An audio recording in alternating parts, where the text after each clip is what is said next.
Imagine you're calculating a budget for a pizza party.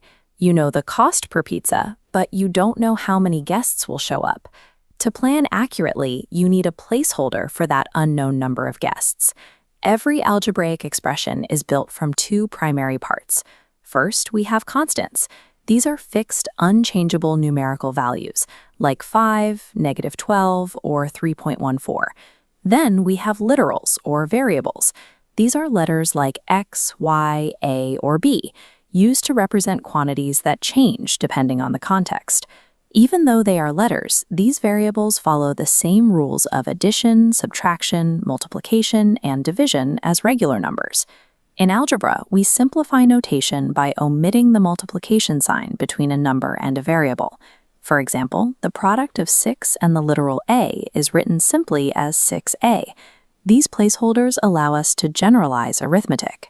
By creating a single formula for a pattern, we can calculate a specific result for any value we later assign to those variables. To build those formulas, we have to translate verbal English descriptions into precise mathematical structures. This process is known as framing expressions. We can see this translation in practice in this table. The statement 7 added to the product of m and n is framed as the algebraic expression mn plus 7. Once an expression is formed, we can break it down into its component parts. In the expression 3x squared minus 5y plus 12, the parts separated by addition or subtraction signs are called terms. Within a term, the numerical factor attached to the variable is the coefficient. In this first term, the number 3 is the numerical coefficient for x squared. It is important to remember that the mathematical sign belongs to the term. This means in our second term, the numerical coefficient is -5, not 5. Identifying these terms and coefficients allows us to read a mathematical sentence accurately and account for every value in the expression.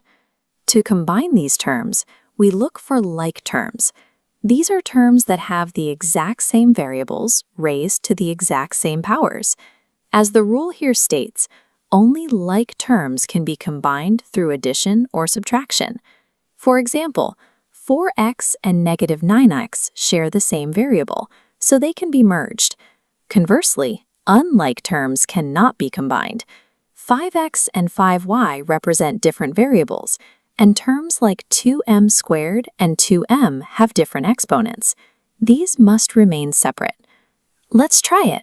Pause the video and look at the expression 4x squared minus 7x plus 3.